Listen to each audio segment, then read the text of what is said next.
Ciao, sono Alessio, questo è Popcorn Podcast, siamo alla Festa del Cinema di Roma con Arnaud Desplechin, autore di Deux Pianos, in programma alla festa. Arnaud, thank you for having us, and I would like to ask you, what drew you to the world of music? What did you find so specific and unique in the story about classical music? Oh, because the film part of half of the movie is a melodrama. What I mean by that is that all my characters are meeting very difficult and painful situations. You know, you will see Claude losing her husband. You know, you will see the loneliness of Charlotte Rampling. You will see all these characters who are in the middle of a Sturm und Drang and a lot of suffering. And I thought that music is soothing the pain. You know, and that's what I love with the music is, you know, that even if life is tough, you know, music can bring you peace, you know, and so to the audience and to the characters. I thought that in this movie, music feels like a necessity for the characters. It's like something that comes from a deep dark part of the soul of the characters. Also in the way you represent it. It's not very joyous, it's very dark. Also in the way you write it, the musical scene. Mm-hmm. And do you feel that there is a kind of autobiographical aspect of this representation? I mean, is it music like, is it cinema for you? Like filmmaking? I'm afraid that music is a very specific art. You know, what I mean is that you need such a discipline, you know, and such a hard work, you know, to become a great musician, a great pianist, or a great violinist. You know, I'm not sure that we are that rigorous in cinema. You know, I would love to, you know, but I'm not sure that we are as serious. You know, if you want to be a pianist, you have to play 5 hours the piano a day. You know, when you are making films, do you have to work on films, you know, to practice during 5 hours before going to film? You know, you don't, you know. No, they are braver than us. You know, the musicians are braver than us. What was really great in the film, in making the film, was usually all the scenes with music in the films are pauses of the storytelling. But this time in the film, all the musical scenes are crises. You know, and so there is a suspense in each scene. You know, in the opening scene, you know, François Civil is arriving. He will meet Elena, Charlotte Rampling, but he was drunk the night before. So will he succeed or will he be a failure? You know, so there is a suspense, a conflict. You know, and so these conflicts were so fascinating to be filmed. You know, and to catch the moment and the look, you know, between the two pianists, etc. So it was great to film. I think that this might be your most emotional film. Mm-hmm. I mean, it's very raw.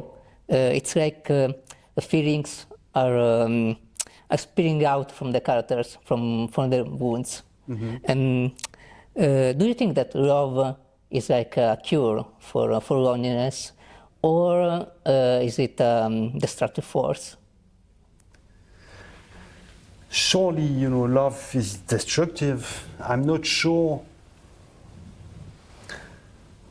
What I think is that being in love is a way of knowing the world, of getting some knowledge about the world. You know, I don't think that it's a stupid feeling, it's a weakness, etc. No, I think that love is a great strength and a great appetite of the world. You know, when you are not in love, when you are by yourself, when you are too alone, you are not curious of the whole world. You know, for me, in my relationship with love, all my love stories brings me to loving the world, the whole world. You know, through the person that I cherish, I start to cherish the whole world around the beloved.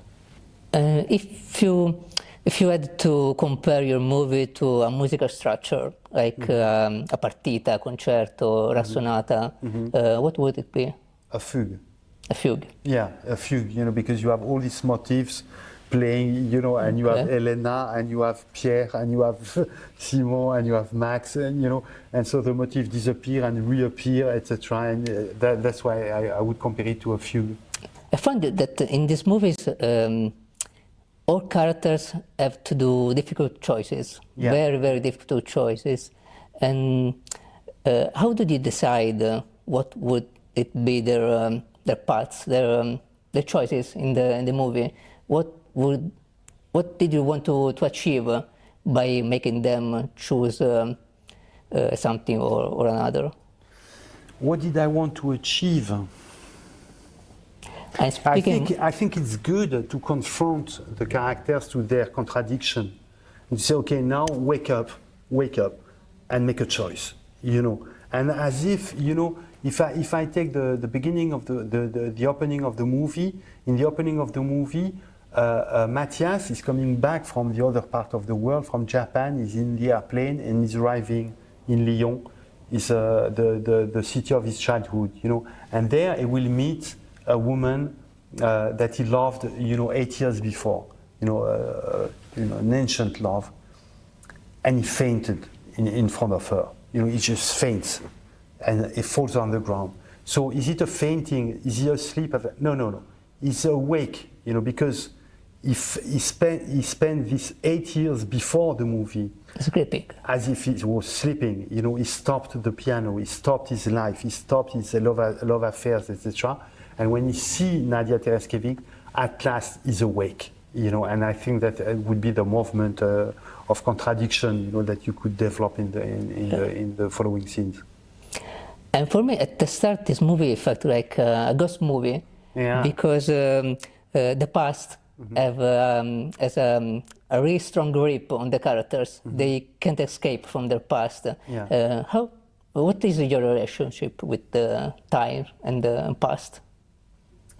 Past, it's a burden. It's a burden, but you have to deal with. You know, you have to sort it out. You know, but sure. It's heavy. It's heavy to have a past. You know. Plus, look at my age. You know, I'm older than you. You know, so my past start to be really heavy on my shoulders. You know. So what you have to do with the past?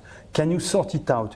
Can you solve all the issues you have been through? No, you can't. So at one point, you have to get rid of your past and to move on.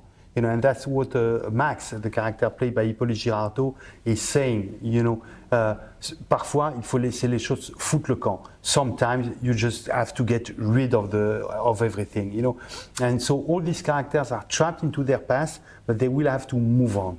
You know, and to move on and to go to life and to go in the film to Italy. You know, that was the dream, the moral, the ethical lesson that the film could offer. So, okay. Thank you very much for your time. The pleasure was mine. Bye. Bye.